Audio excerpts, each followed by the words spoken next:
The Jesse Blake Sports Report with Jesse Blake. It is 2025, and oh boy, it feels weird to say that it's 2025. But here we are, and we are specifically on January 2nd, 2025. And I have to apologize for that fact, because usually I deliver the JBSR official NHL Power Rankings on the first of every month. But today I am a day late, and I apologize for that. But I do have something special for you today. We are doing it again in Photoshop. So you'll see on the screen if you're watching this right now. If you're listening, I'll just describe it to you. I have opened Photoshop, where we will be creating the graphic that's going to go on the SDPN Sports social media channels, the graphic of the power ranking. So we'll be doing that in real time together. But instead of figuring out the list together in real time, I've done it ahead of time. So we're just going to plug in each team. But as we plug in each team, I've also created a little blurb, a little note on each team. I have 32 notes on each team. So I'll deliver you my little blurb about how they're playing, about the coach, about a recent situation, whatever the little idea I have in my mind about that that team. I'll talk to you about that as we plug them in to the power ranking. So that's how we're going to do it this month. Let me know wherever you interact with the show, in the comments on YouTube, on social media, wherever. If you like this, on our Discord, go to sdpn.ca to join us on Discord. If you like this format better, let me know. So we're going to do this. Let's get started. Number one, let's change the title of the graphic from December to January. So Jesse Blake's January NHL Power Rankings. And number one on the list, there's no way I couldn't deny them the number one spot this time around. The Winnipeg Jets are +2. They move up 2 spots to number one on the power rankings. Let's make that green. Let's give them another little number thing that says +2. Perfect. Jets +2 power rankings. Number one on the list for January. And little fun fact about the Winnipeg Jets.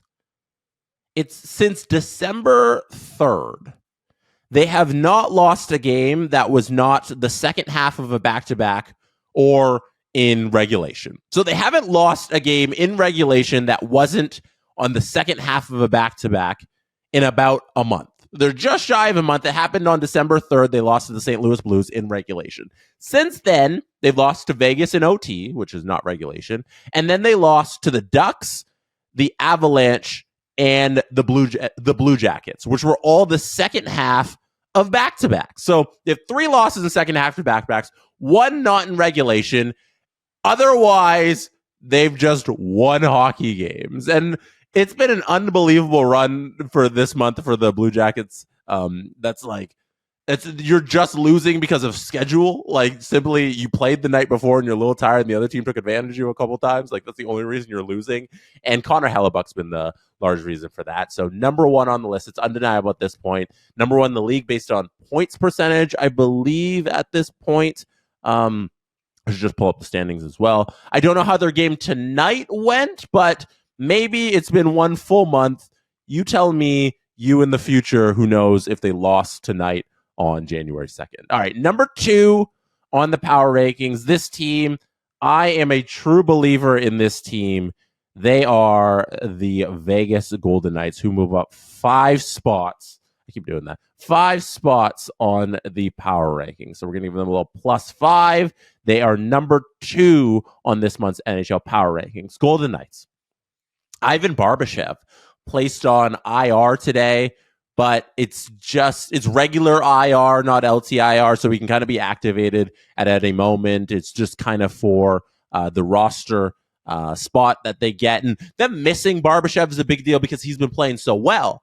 But the large reason that Barbashev has been playing so well is because Jack Eichel this season has elevated himself to a Hart Trophy level player. He's on pace for the highest points he's ever put up. But what I see from Jack Eichel is the players around him reaching new heights in their career. First, it was Ivan Barbashev, who got injured, now is on IR. But now it's Victor Olofsson, who's playing on the wing with him now. And Mark Stone right next to him. Mark Stone, who's always been a great gamer. But you see Stone and Eichel playing together, and you see what Eichel's doing from an assist standpoint. It's McDavid-esque in the way he's setting up the teammates around him, and he's not necessarily getting all the goals himself, but he's making all of his teammates better. And I think Jack Eichel needs a little recognition for how well the Golden Knights are playing. They are second in my power rankings here. All right, third place, we have the Washington Capitals, who I spelt wrong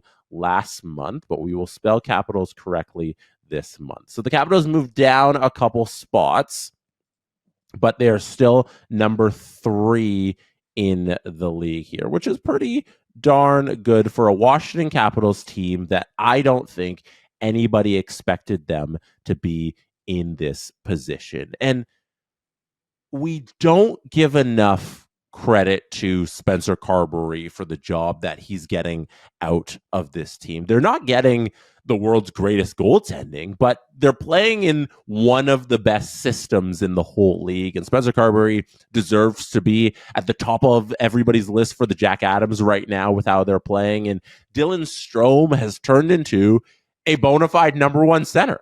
He could be a number 1 center on the majority of teams in this league. And that's something I don't think anybody expected out of Strome. And then lastly, you're just happy that the Capitals aren't what the Penguins are right now, because the Capitals have been so good for so long that you expect them to not be this good and at this level right now. Usually these older teams are taking steps back, but they've been able to retool on the fly and aren't necessarily an older team at all. You know, they have the young players to complement the old players, and I'm just shocked at what the Capitals are doing. And Spencer Carberry deserves a lot of credit, and just the young kids there stepping up and filling in the gaps that this team needs. What a season so far for the Caps. Number 4, the Minnesota Wild, who drop 3 spots to 4. Our former number 1 goes down 3 spots. So we're going to write a little -3 there.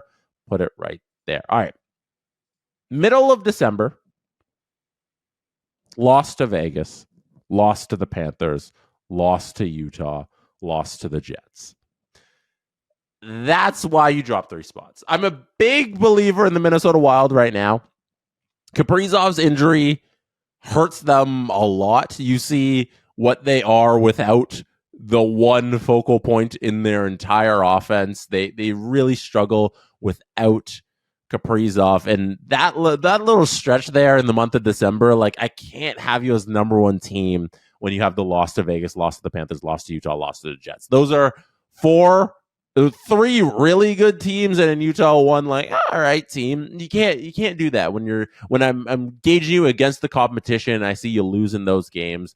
You got to take a little bit of a step back. You're still top 4 in the league, Minnesota, but hopefully you get a couple good wins here in January and you climb your way back up to the top 3. All right, number 5, the Los Angeles Kings. And for the Kings here, I want to talk about one player, Anze Kopitar. Anze Kopitar right now is the most underrated player in the NHL. It's something we talked about on the Steve Dangle podcast recently.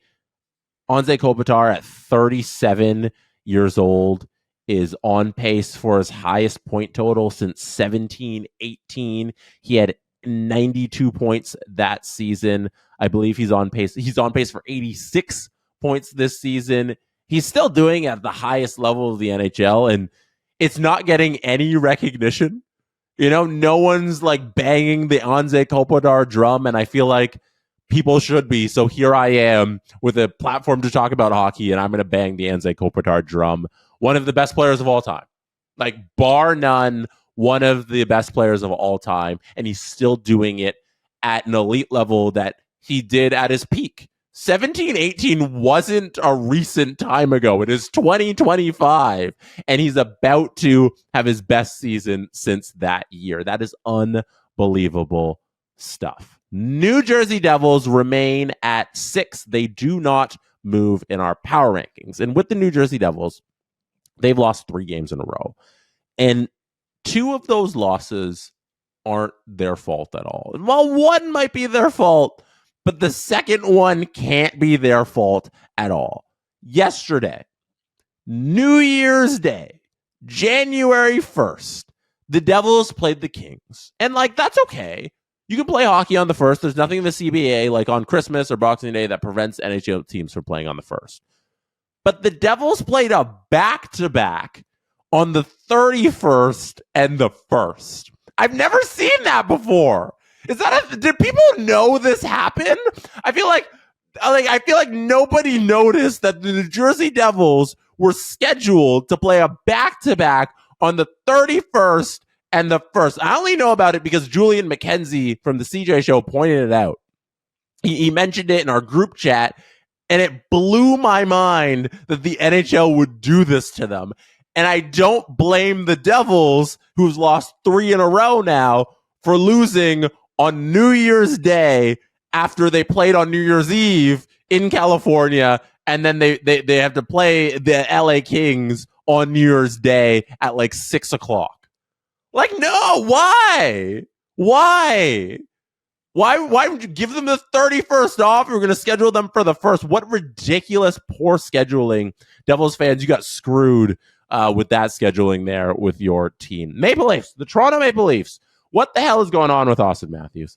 Well, we all know what's going on. They don't know what's going on because he has probably a back injury. And with back injuries, you just wake up and you say, how's my back feeling today? And you don't know how it's going to be. So Austin Matthews, that's the main story with the Leafs right now is how do we get this guy healthy for the playoffs? Because that's all that matters with this team. So the fact that they've missed this much Austin and they are first in the Atlantic, they've missed their starting goaltender and Anthony Stolarz for a couple weeks now, and he won't be back till late January. And they're first in the division. They're playing good hockey. They can't stop just consistent. Oh, we're gonna win 6. We're gonna win 7 out of 10. We're gonna go on a little 3-game winning streak, lose 1, then another 3-game winning streak. They're just consistent week after week after week, and it's been great.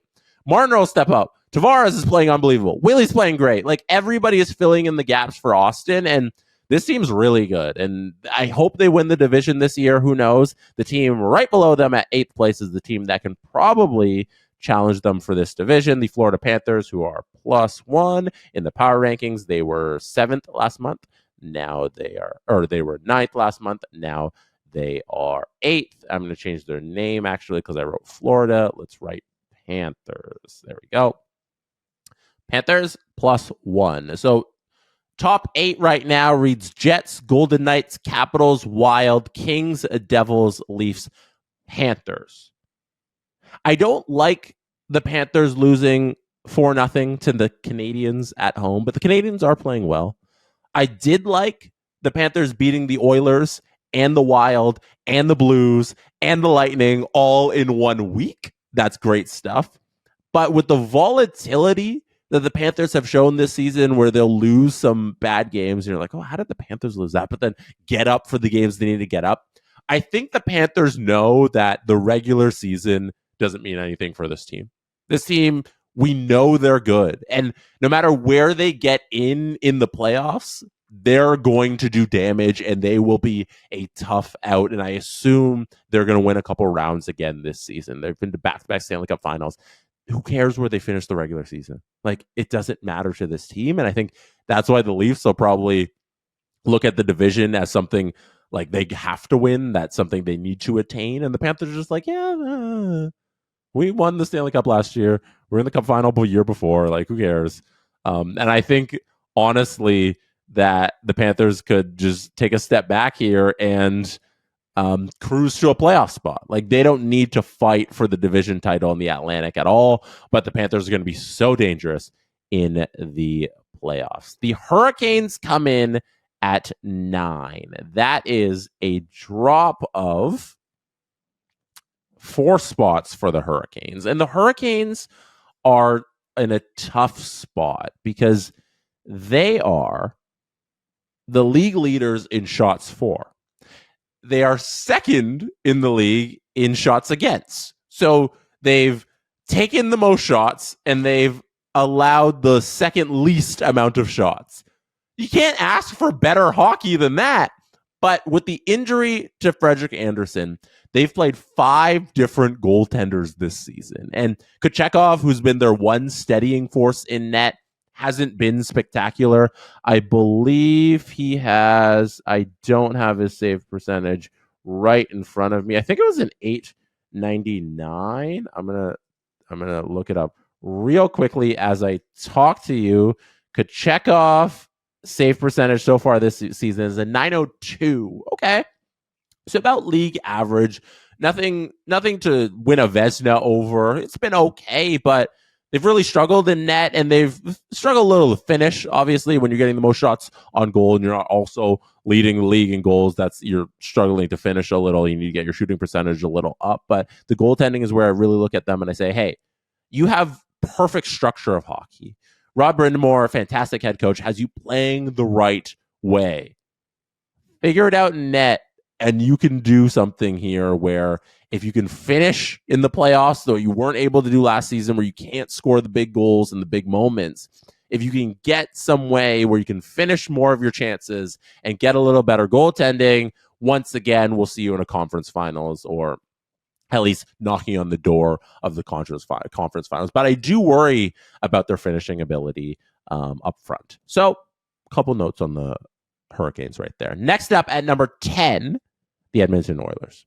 With the Edmonton Oilers, like with the Los Angeles Kings, where I wanted to bang the drum of the Anze Kopitar bandwagon, I'd like to hop on the, hey, are we going to give Leon Draisaitl the Hart Trophy this year? Because Leon Draisaitl kind of very much deserves the Hart Trophy this year. If Leon Draisaitl scores 50 goals, and right now he's on a 59 goal pace. So forget 50 goals. Leon Draisaitl is a tad off of a 60 goal pace. If Leon Draisaitl puts up 60 goals and finishes with more points than Connor McDavid, which he currently has, asterisks, he's played 3 more games than Connor McDavid, but he is beating him by 2 points in the points race on the Edmonton Oilers. If Leon Draisaitl scores 60 goals and has more points than McDavid, I don't care what happened in the rest of the league. That guy deserves the Hart Trophy. Like, that's just how I'm looking at it. Honestly, like, even if, because right now I'm looking at Kaprizov and what he means to the Wild, and it's like most valuable to your team is kind of what the Hart Trophy is all about. Draisaitl surpassing McDavid in importance to the Oilers in one season. Like, I'm not saying overall Draisaitl, just in terms of strictly point getting. In that case, I think he deserves the Hart Trophy, right? He's gotten a little better defensively as well. I think that definitely matters. He's not a complete liability in his own end. Like, I don't think you look at Draisaitl anymore and you say that. And just offensively, what he's doing is otherworldly. He's taken over from McDavid in a lot of spots here. So I think Hart Trophy for Draisaitl's got to be a conversation if he keeps this up. But, you know, there's a lot of other great contenders around the league, like McKinnon and Draisaitl and Kaprizov. And Hellebuck, too. If Hellebuck keeps up his play, he might get some Hart votes. Other note just on the Oilers and where they've been playing right now, 6th in the league in points percentage. You remember how slow they started. They love doing this every single year. Slow start. Just world beaters the rest of the way. 6th in the league currently in points percentage, 9-2-1 in their last 12. I think they are the hottest team in the National Hockey League right now. The Edmonton Oilers, watch out league. They are for real. The Dallas Stars here are 11th in the power rankings. And it's a little bit of a drop off for the Stars.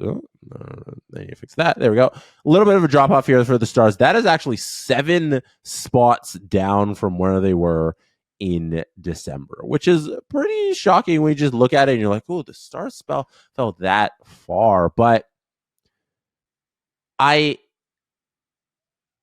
need to see a little bit more from them. Like, where the Kings are is where I expected the Stars to be, in just strictly in terms of like, hey, win a little bit more games here. And there's something going on with the Stars in terms of no team has allowed less total goals this season than the Dallas Stars. Like, goals against, they're number 1. No team has allowed less total goals this season than the Dallas Stars. They're 16th, though, in the league in goals for. When you're allowing those little goals, you should be higher up in the standings. And that's that to me is a problem. If you're not allowing anybody to score, but you still can't win games, you have an issue.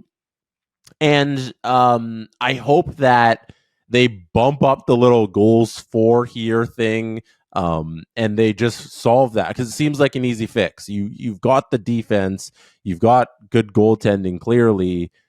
Score a little bit more, and you're amongst the best teams. So until we see that, I got to keep the Stars in and around this 8, 9, 10, 11, 12 area. That's where they should be. But one thing I do want to say with this forward group and how deep they are, I'm pretty shocked at what I see with the goals against thing. Matt Duchene at $3 million to be their first line center. That's got to be the best value contract in the whole league. Matt Duchene getting bought out by the Nashville Predators and then Dallas scooping up for $3 million. When was that? 2 off seasons ago. That's turned into wow, this is unreal. And it goes unnoticed because of how deep this forward group is. It's Hintz, it's Duchene, it's Ben, it's Stankoven, it's Robertson. It's down the list everywhere in this lineup. In the forward group, you see a really good player. And I think it's a great recipe for success, not allowing a lot of goals, obviously. Having a deep forward group, and maybe this is the year they break through in the playoffs, and you don't need to be good in the regular season to win in the playoffs. You can be a mediocre regular season team and just get into the playoffs. And I think the Stars are kind of in that position right now where I don't think they're going to be crazy good this regular season, but they might get in as the wild card where they're sitting right now.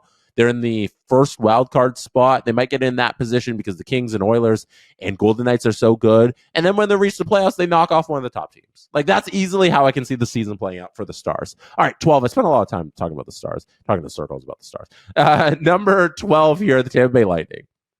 Tampa Bay Lightning, what I'd love to focus on with the Lightning is how anti-Rangers they truly are. Because this offseason, as we all know, they said, Steven Stamkos, we don't like you, go away. You are our franchise leader in everything, our captain, and we don't want you. We don't need you. Go away. And how did the Lightning respond? By having one of the best seasons that we've seen in recent memory from the Lightning. They having a prototypical Lightning season. They haven't missed a beat at all. And you look at the Rangers where they lose Trouba and they have all of this offseason drama and they're mad at management for being heartless. And Julien Brisebois sits there in Tampa and does the same thing every year where he says, I am focused on winning the Stanley Cup. And I don't care who likes it or not. I'm going to do what I need to do to win the Stanley Cup. And the guys he has in that room always respond. And it shows you the difference between guys who know what it takes to win and guys who've never been there before. At the end of the day, those Ranger Stars haven't won it. And the Lightning have done it time and time again. And they recognize that, okay, we lose Stamkos, but that's the nature of the business. We got to move forward. We have a great team here. And they continue to be successful. And we're going to see them in the playoffs once again. And once they get in the playoffs, nobody's going to want to face Andrei Vasilevsky and Kucherov and Point and now Gensel and Hedman on the back end. And they're going to be a tough out. So Lightning 12 on the power rankings. Next up, 13, the Avs. With the Avalanche, we saw the other day the Avalanche move up one spot. The Avalanche move up one spot. Let's add a little +1. Let's make it green. All right, there we go. Avalanche +1, 13th in the power rankings. With the Avalanche, the other day, yesterday, maybe it was, we saw on the ice Gabriel Landeskog. And Gabriel Landeskog, is it just me, or does he need to make a darn decision here? I don't feel like it should be an option for him to come back right now. If Landeskog is going to be good to play come a week from now, yeah, throw him in the lineup. But if Landeskog is good to play in March or even late Feb, don't play until the playoffs. Use the system that is there for you.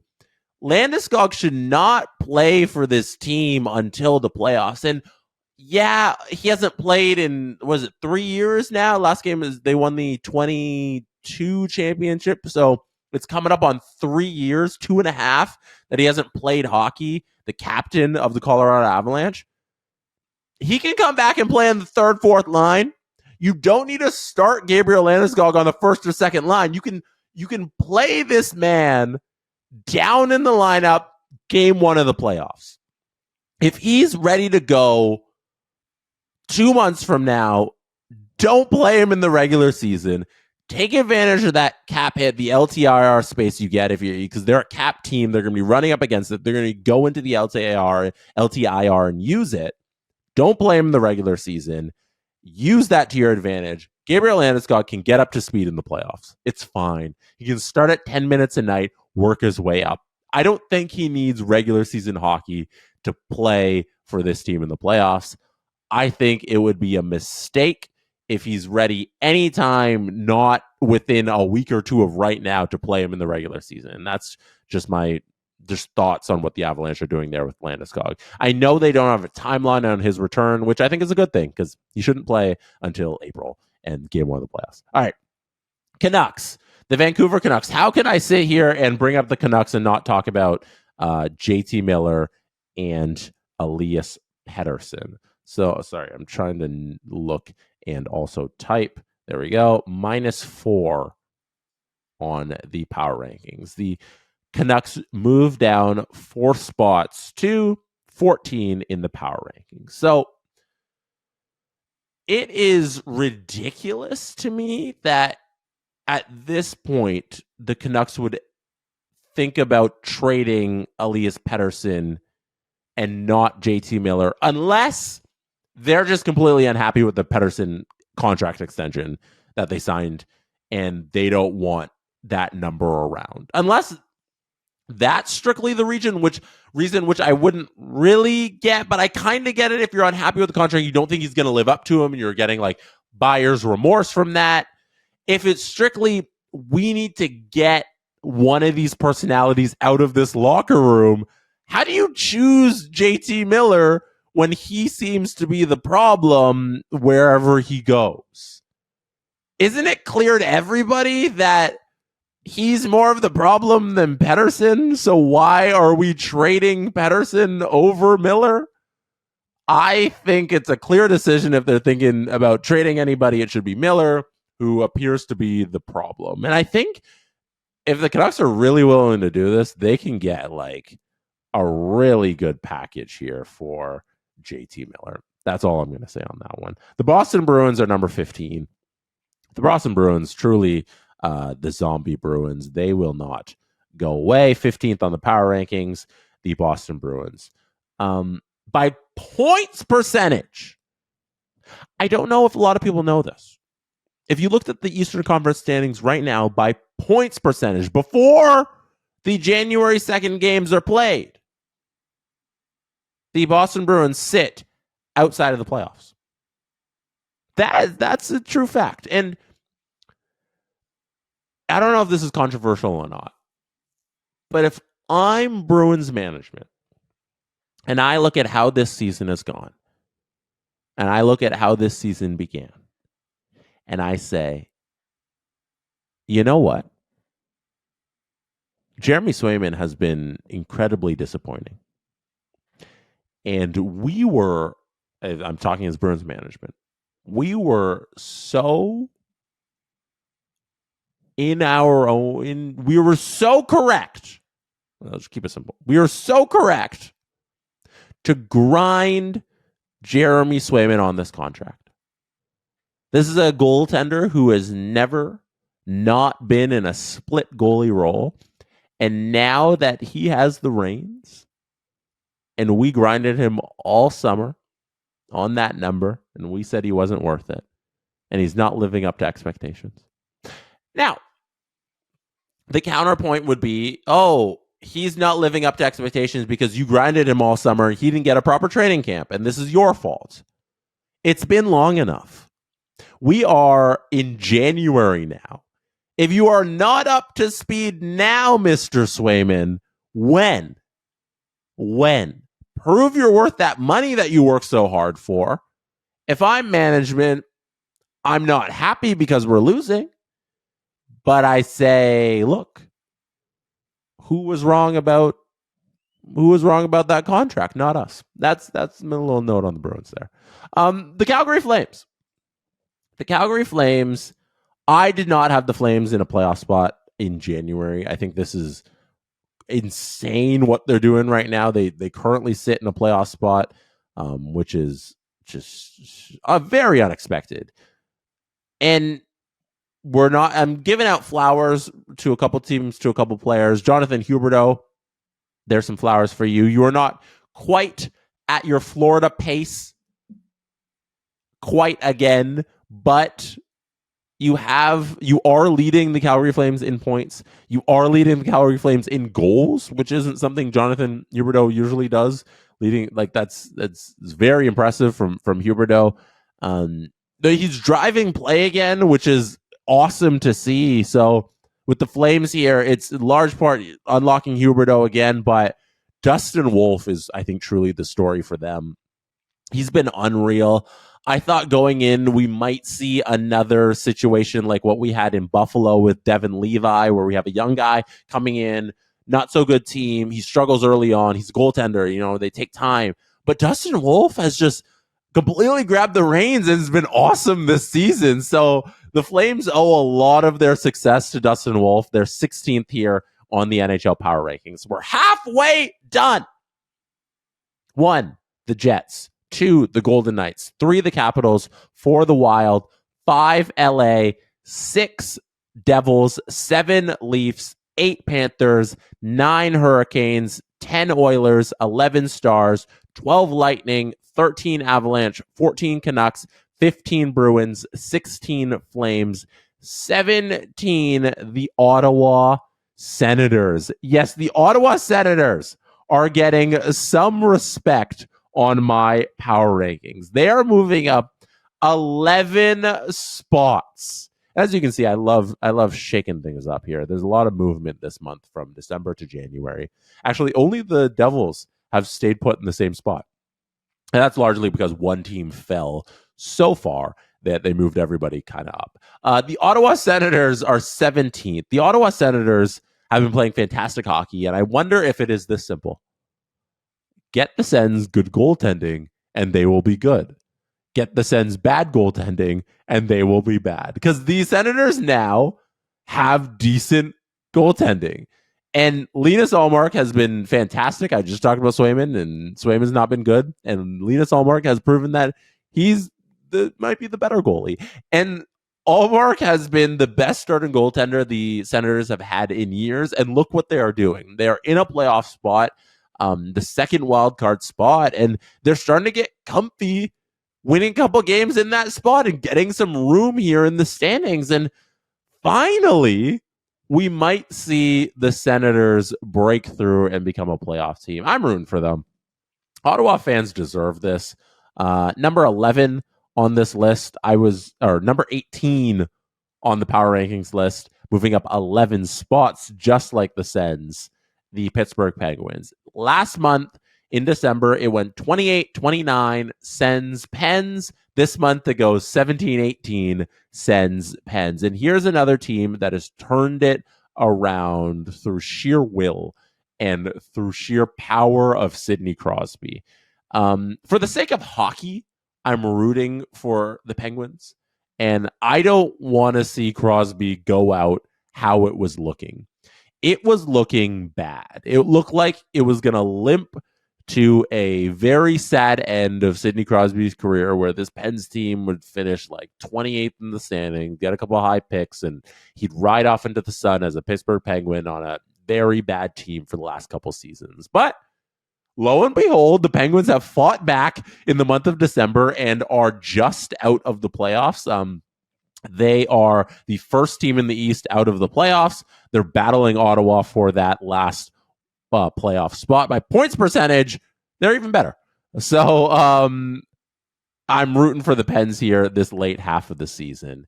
Next up, 19, we have the St. Louis Blues. And with the Blues, I'm not doing a dump on the Oilers. I'm simply doing a pat on the back to Doug Armstrong because Dylan Holloway has been one hell of an acquisition. What, like, for $2.29 million, the Blues are getting a guy in his early 20s, mid early 20s, who's putting up 14 goals, 12 assists.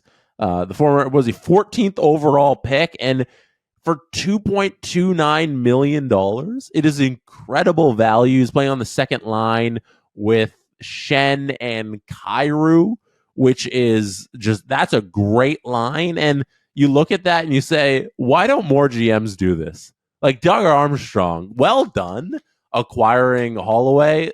Just is a fantastic pick. That's exactly what you need. Young, great scoring, awesome point getter, and he's looked fantastic on that line there. So kudos to Doug Armstrong for making that deal this offseason. The Oilers definitely lost a good one. The Flyers here, who looked strong early on, tail off, kind of found out who they truly are here. The Flyers 20th in the power rankings. And with the Flyers here, we're 1 week away, 1 week and like a day, like 8 days away from probably when you're hearing this, from the Cutter Gauthier Bowl. That is going to be, for me, the highlight of the whole Philadelphia sports season. I don't care if the Eagles go on to win the Super Bowl or Embiid ends up making it out of the second round and going to the Eastern Conference Final. The highlight for me from a Philadelphia sports perspective is Cutter Gauthier's return to Philly and what the fans are going to do to this kid who didn't want to be a Flyer. I am so unbelievably excited for January 11th when the Ducks visit the Flyers, and that's coming up very soon.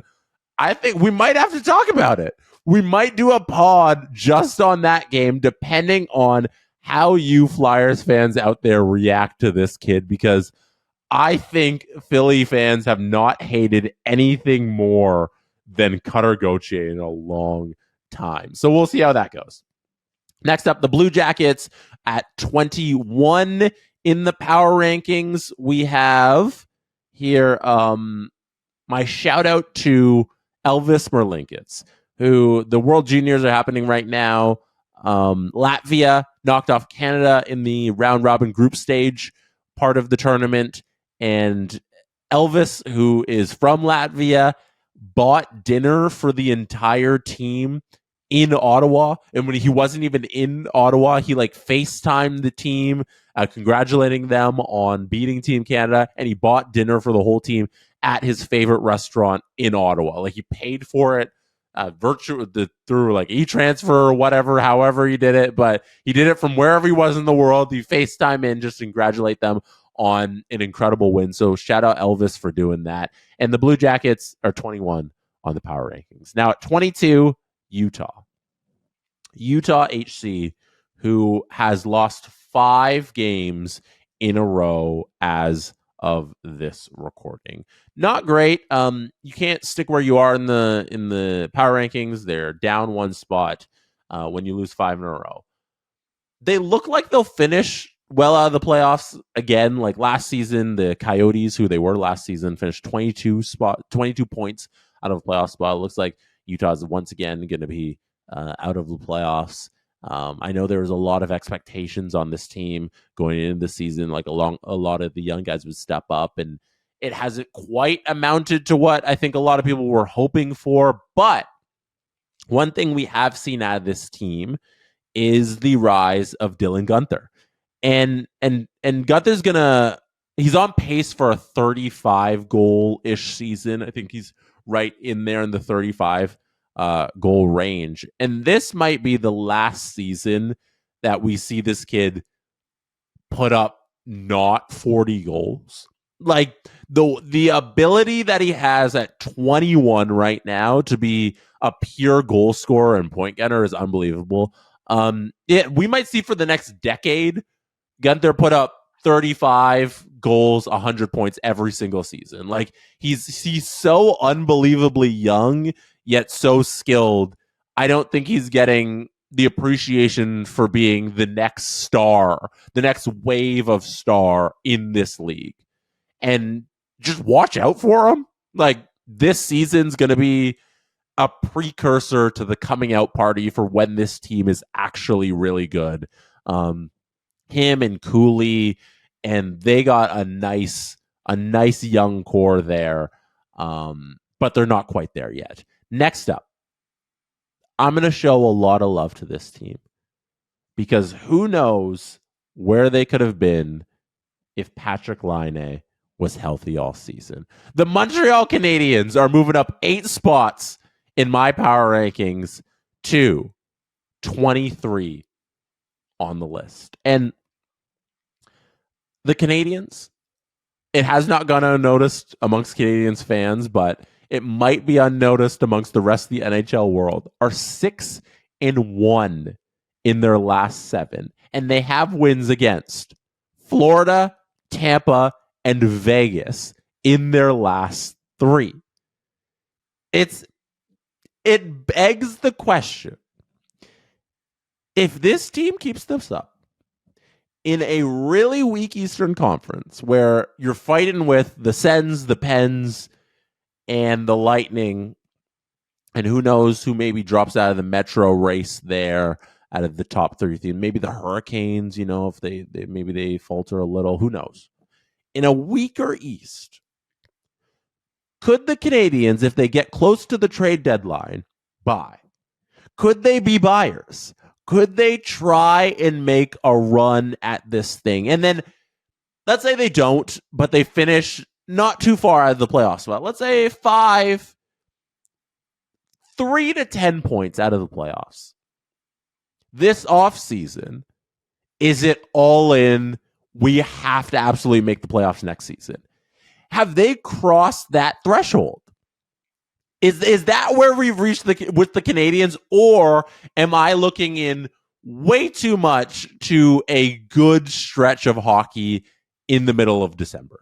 They've looked fantastic. They've been getting great goaltending, whether it's from the kid they called up, was it Dobes, who played one game and had a shutout and was a world beater, or Primo, who's been unreal night after night after night lately.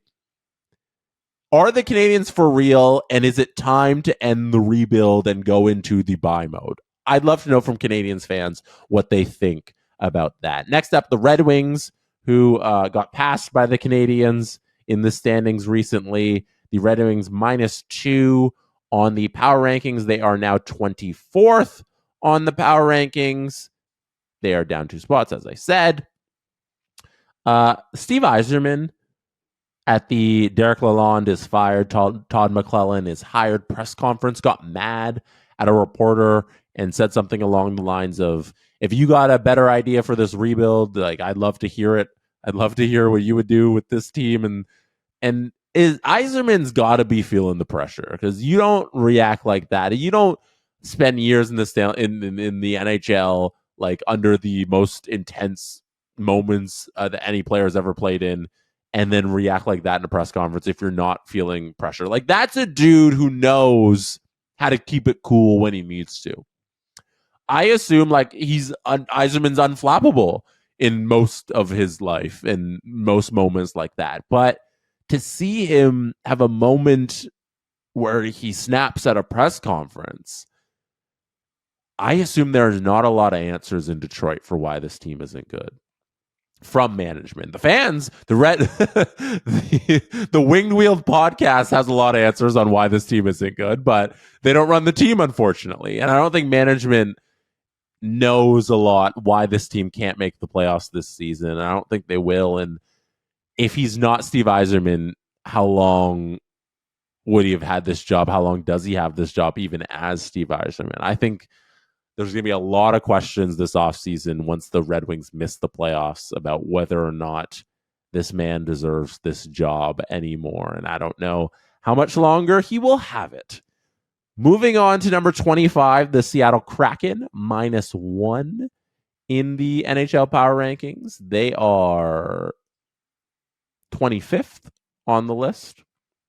The Kraken were bad going into Christmas. They lost 5 in a row heading into the Christmas break, and they lost 6 of 7 going into the Christmas break. They won 2 games out of the Christmas break, but it hasn't been a real good year for Seattle. And in the season previews that we did for all of the teams in the NHL, I questioned the Chandler Stevenson signing because this team year in, year out needs goal scoring, and they acquired a good player who doesn't score goals. 3 goals, 20 assists so far this season. You need goals.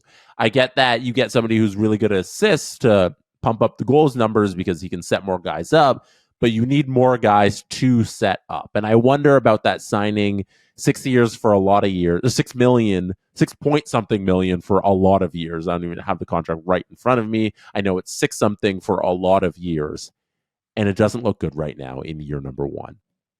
Number 26, we finally get to the team that has fallen the most, these power rankings, the team that has the most change in the power rankings this month. The New York Rangers, who fall to 26th, down 14 spots on the power rankings. And this is the month of the Rangers. December was the month of the Rangers and the Sabres who we will get to, who are even lower in the power rankings. But I'm waiting for the other shoe to drop. I thought they would have turned it around by now, and they haven't. So now I'm just sitting and waiting for Chris Drury to send out Zibanejad, send out Kreider, send out Trocheck, send out some big name, and for me to be upset and sad because one of the stars of the Rangers is leaving when they look so close and so good last playoffs. And I know Drury's like, he's got itchy feet. Like he's not sitting around waiting for this team to turn things around. I would be personally. I would just be like, chalk it up to a bad year, run it back or something like that. Because I know there's a lot of talent on this Rangers team, but you can only wait for so long, I guess, when you're in those positions for teams to turn around. I'm waiting for that run. I'm waiting for the U2 run that the Predators had last year. I'm waiting for that Oilers every month besides the first month of the season kind of turnaround that they had. And sometimes it just doesn't come, so we'll see if it happens where the season's quick. Season comes and goes a lot quicker than you think. So we'll see if they got any shot here at turning around. I'm not sure they do. I'm disappointed in that. I had a lot of hope for the Rangers going into this season. 27. Like the Montreal Canadiens, I want to show love to this team because last season they were hopeless. Last season, the Anaheim Ducks, who are 27th in the power rankings here, move up 3 spots to 27th. Last season, they were unwatchable television. And this season, this team can compete. They're 6-7-3 in December, which is not great. Now, 6-7-3 is nothing to write home about. But in that 6-7-3, there are wins against the Devils, the Oilers, the Jets, and the Sens. All teams I've talked about here that are really good teams playing good hockey. The Ducks beat those teams. This is a good, watchable team who's slowly turning around their talent, who's starting to see what talent they have. And I'm just happy for Ducks fans that this season, every game isn't just a turn off the television game. So they get to move up to 27th in these months' power rankings. Number 28, the New York Islanders, who are slowly becoming unwatchable, unlike the Ducks, who are really watchable. This is all I want to say about the New York Islanders and my fun fact about the Islanders. Since power play percentage has been a trackable stat in the NHL, the worst team of all time was the 2020-2021 Ducks. We're talking about the Ducks a lot here in this Islanders blurb. The 2021 Anaheim Ducks had the worst power play percentage ever at 8.9%. 8.9%. The New York Islanders, their power play percentage right now is 11.3%. They are last in the NHL, clearly, and that is the 8th worst power play of all time.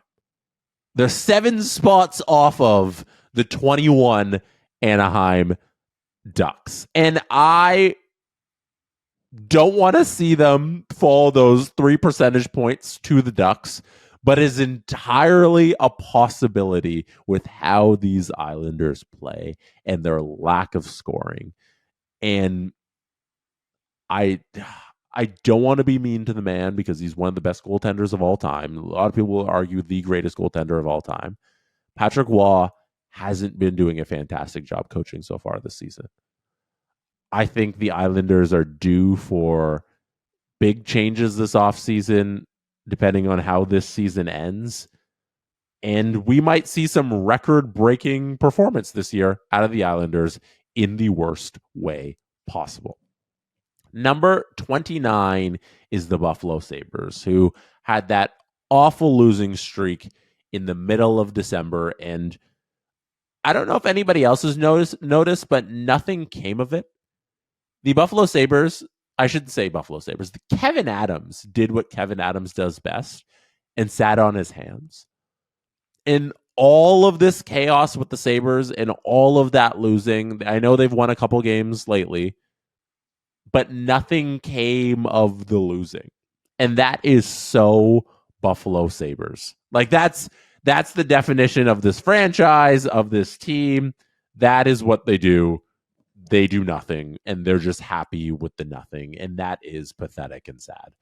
All right, the Nashville Predators, number 30 on this list. Oh, I gotta move that font. All right, there we go. Number 30 on this list, the Nashville Predators.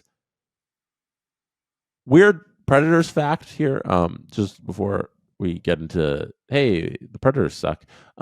They are above 500 at home. They're 8-7-3 at home. They're above Bettman 500. It's really 10 losses, but they're 8-7-3. 3-13-4 on the road. And for me, it's too much for the Predators right now to climb into any type of playoff spot. It's cut bait on the season time for the Predators, and I hope Barry Trotz realizes that. He's been doing a lot of busy nothing work.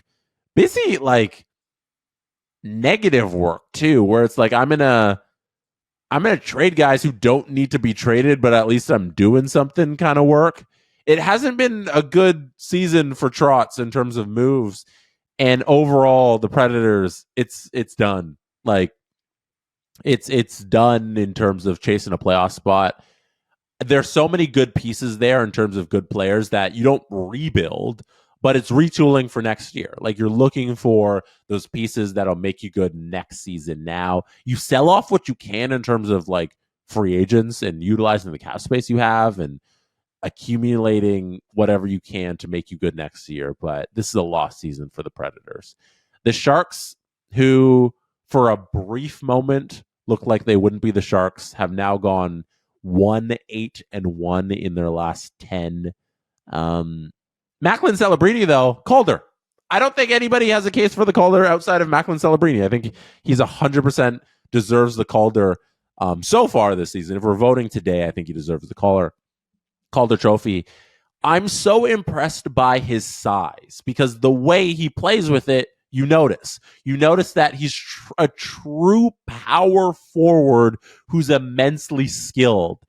And he's at the top of the list in terms of best prospects we've had in a long time, in terms of like, that dude's already a star and is going to be a generational player. Like, we can see it year one.